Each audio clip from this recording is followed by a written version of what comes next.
So I'm sure you've heard of the 50-30-20 rule, meaning that 50% of your income should be going towards your needs, while 30% goes towards your wants and 20% goes towards your savings. But we are not in the perfect world. We are not in the ideal world. Many people don't have that 20% to be taking towards savings. So today I want to be talking to you about the realistic picture of how your paycheck routine should be looking like every month.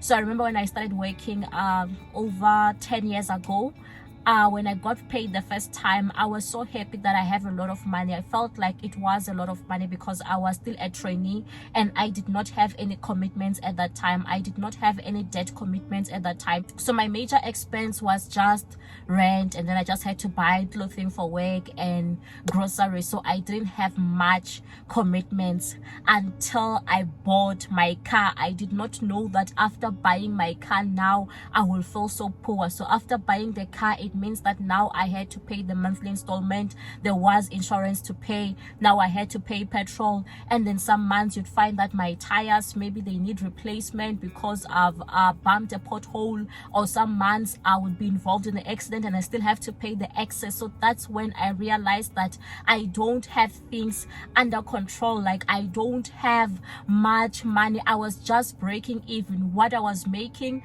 was equivalent to my expenses, and I was not happy with that. But fortunately, in my case, my salary increased while my expenses remained mostly the same. So now my percentages began to even out, and then things began to balance out. So hi guys, my name is XIREN and welcome to my channel. So I am a chartered accountant by profession. So today we are going to be looking at how you should be allocating your money when you do get paid. So this video doesn't discriminate.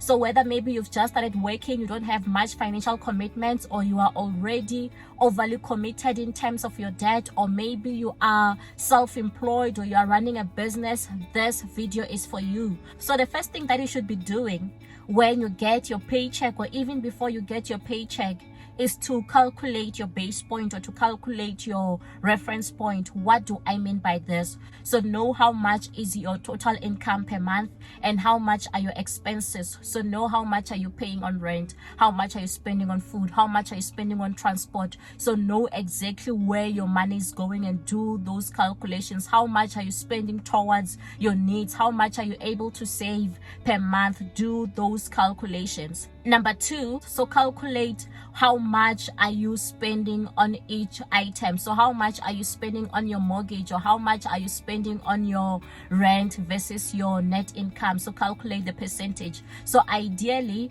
the percentage should not exceed 30%. How much you're spending on your accommodation should not be exceeding 30%. And also calculate how much are you spending on your car. What's the percentage of your car? Some they say that your car should not exceed 10%, but I think that the cost of cars have increased now that it has become impossible to spend below 10%. So I would say 20%. Your car should be 20% or below. And then also calculate your other things, your groceries. How much are you spending on groceries? How much are your debts in proportion to your net income? Do all those calculations. And your savings, what's the percentage of your savings if you are not already on a negative?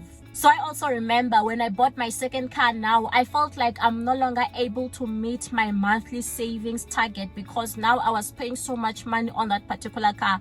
And then after 3 years, I decided to sell that particular car, and then now I was back to saving more money. But now I've learned other things or other tricks in life. The solution sometimes might not really be to cut off the expense. Sometimes the solution is to make more money, and then it takes you back now to the ratio, to the ideal ratio that you want, as long as you are not going to be increasing your expenses.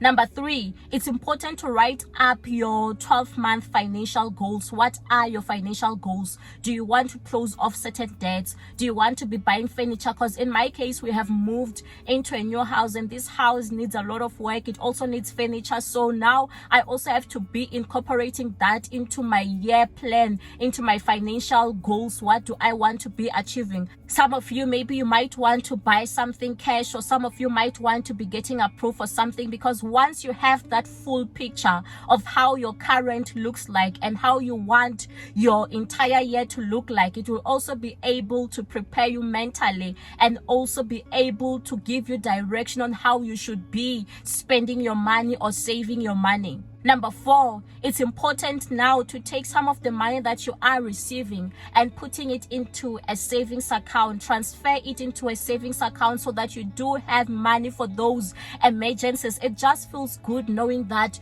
you don't only just have debts, but you also have like some savings to your name. Yes, some people might say that you must have savings that are equivalent to 6 months salary or 12 months salary, but now it's just making sure that you do have those savings to cover up for some unforeseen circumstances, and also just so you feel good about yourself that you actually do have savings. Yes, maybe right now you might not be able to afford to save 10% or 20% of your salary, but if you can save that 2%, if you can save that 5%, put some money there towards that saving.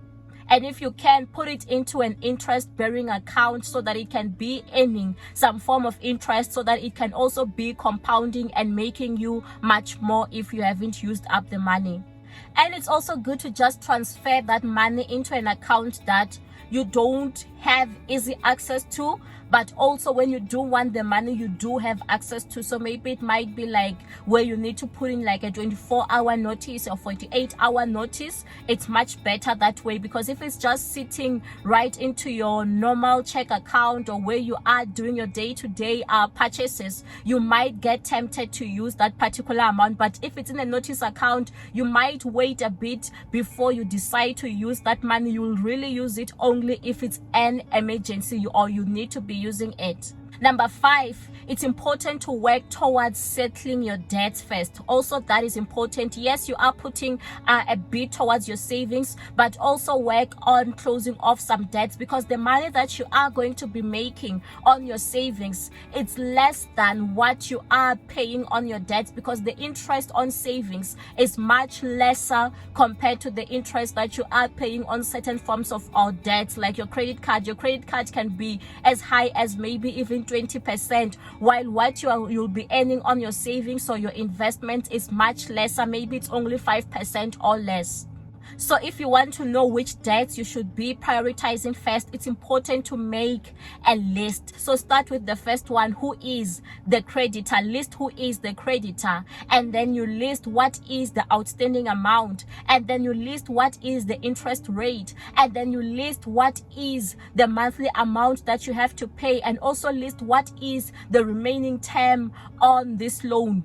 And then you go through your list, whether it's your credit card, or whether it's your vehicle, or whether it's your mortgage bond, or whether it's a clothing account. Go and do that exercise for every single one of them, so that you can be able to prioritize and see which one owes the highest amount and which one has the highest interest rate. And then when it comes to settling them, there's 2 methods that some people use. So there is the snowball method and also the avalanche method. So the snowball, it means that you focus on the debt that is much smaller first, because if you focus on that, it means that you paid off that debt faster, and then it gives you that feeling, that psychological feeling that one debt is off. Now I can focus on the next one. While when it comes to the avalanche method, it means that you are prioritizing the debts that are highly priced, or the debts with the highest interest rate first, and not necessarily the smaller debt, but the one with the highest interest rate first. Number 6, it's important to work towards increasing your income. So have that side hustle that can increase your income, because if you are increasing your income, you are already automatically taking care of all your other problems, because sometimes it can be difficult to downsize or to cut back on certain expenses. But if you work towards having more money, then it's easy now to have a surplus and have more going towards savings, or now making more payments to your debts.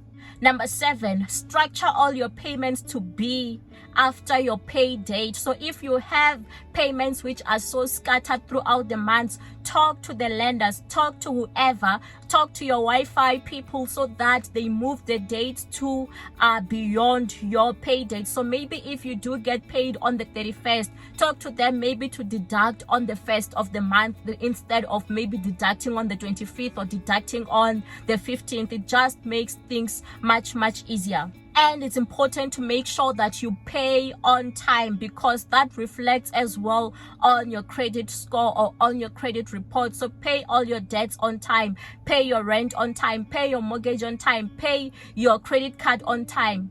Number 8, automate your savings. So now when money comes in, just automate that a particular amount of money is going to go towards this particular investment or towards your savings account, or just automate that. It makes things much easier. Treat it like it's an expense or like it's a debit order that needs to go through.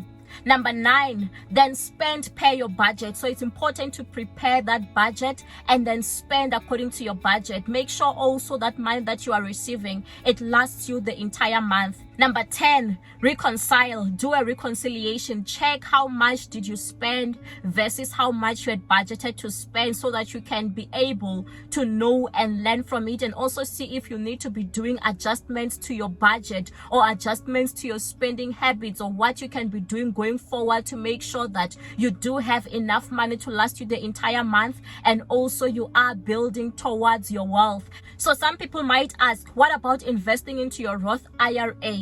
Yes, also invest into that. Don't only just take care of the present, but also take care of the future. But sometimes some people might be in a mess that they can't really be focusing on the future now. They need to take care of the house that is on fire right now. So they need to sort out things now, sort out certain debts now. They need to have emergency funds now, than only just focusing on your retirement.